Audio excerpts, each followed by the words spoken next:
Like பண்ணுங்க, share பண்ணுங்க. உங்களுக்கு இந்த வீடியோ பிடிச்சிருந்தா மறக்காம சப்ஸ்கிரைப் பண்ணுங்க. Thank you. பிருந்தாவனத்தில் அது ஒரு பிரகாசமான அமைதியான காலை பொழுது. மாமரங்களில் பறவைகள் கூச்சலிட்டன. பசுக்கள் சோம்பேறித்தனமாக புல்வெளியில் புற்களை தின்று கொண்டிருந்தன. யமுனையின் நதியின் அருகே குழந்தைகள் சிரித்துக்கொண்டு ஒருவர் மேல் ஒருவர் தண்ணீரை தெளித்துக் கொண்டும் விளையாடிக் கொண்டிருந்தனர். ஆனால் அன்று காலை ஏதோ விசித்திரமாக நடப்பது போல் தோன்றியது. நதிநீர் திடீரென ஓடுவதை நிறுத்தியது. ஒரு காலத்தில் நடனமாடி துள்ளி மக்கள் மேல் தண்ணியை தெளித்த யமுனா நதி இப்பொழுது அமைதியாகவும் மிகவும் அமைதியாகவும் இருந்தது. ஒரு சிறு அலை கூட இல்லை. பெண்கள் தங்கள் தொட்டிகளை நிரப்புவதற்காக வந்தபோது குழப்பத்துடன் பார்த்து கொண்டனர். தண்ணீர் எங்கே போனது? அவர்கள் ஒருவருக்கொருவர் பேசிக்கொண்டனர். பசுக்கள் அமைதியின்றி அலைந்தன. வெப்ப விரைவில் ஆற்றங்கரையில் ஒரு பெரும் கூட்டம் கூடிவிட்டது.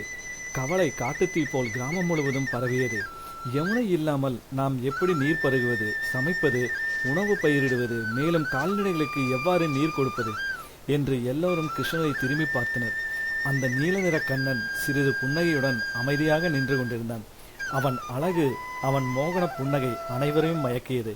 அவன் தலையில் சொருகியிருந்த மயிலிறகு மேலும் அவனுக்கு அழகு கூட்டியது. அவன் அருகில் அமைதியாக பலராமர் நின்று கொண்டிருந்தார். அவர் மிகுந்த பராக்கிரமசாலி. அவரது தோளின் வலிமை அனைவரும் அறிவோம்.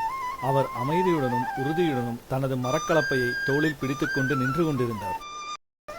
கிருஷ்ணரின் கண்கள் மின்னின.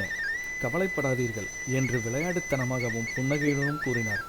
பலராமனும் நானும் யமுனைக்கு என்ன ஆனது என்பதை கண்டுபிடிப்போம். அவள் ஏதாவது ஒரு சிக்கலில் இருக்க வேண்டும் என்றார். பலராமரும் அதற்கு ஆமோதிப்பது போல் தலைசித்தார். ஆற்றின் அடிப்பகுதியை நோக்கி நாம் பார்ப்போம். பதில் காட்டின் எங்காவது இருக்கலாம் என்று கூறினார். இரண்டு சகோதரர்களும் ஒரே நேரத்தில் புறப்பட்டு அந்த யமுனையின் வறண்ட பாதையில் நடந்து சென்றனர். ஒரு காலத்தில் நீர் நிரம்பியிருந்த யமுனை இப்பொழுது வறண்டு விரிசல் நிறைந்த பாதையாக காணப்பட்டது. சூரியன் மிகவும் கடுமையாக இருந்தது. பறவைகள் ஆர்வத்துடனும் கீச்சலிட்டு கொண்டு அவர்களை பின்தொடர்ந்தது. அவர்கள் நடந்து காலந்தியின் மாயாஜால காட்டின் அடர்ந்த வனப்பகுதிக்குள் நுழைந்தனர். அவர்கள் அந்த வனப்பகுதியில் நுழைந்தவுடன் காற்று மெதுவாக திசையை மாற்றியது. அது குளிர்ச்சியாகவும் மிகவும் கடுமையாகவும் இருந்தது. கண்ணுக்கு தெரியாத உயிரினங்கள் ஊளையிட்டன. அணில்கள் கீச்சலிட்டன. வண்ணமயமான பட்டாம்பூச்சிகளின் குழு கிருஷ்ணரின் புல்லாங்குழலை சுற்றி நடனமாடின. திடீரென்று மீதமுள்ள நதிநீர் நிறைந்த ஒரு சிறிய குட்டையிலிருந்து ஒரு ஒளிரும் தங்கமீன் வெளியே குதித்தது. ஓ கிருஷ்ணா, ஓ பலராம் என்று அது கூச்சலிட்டது.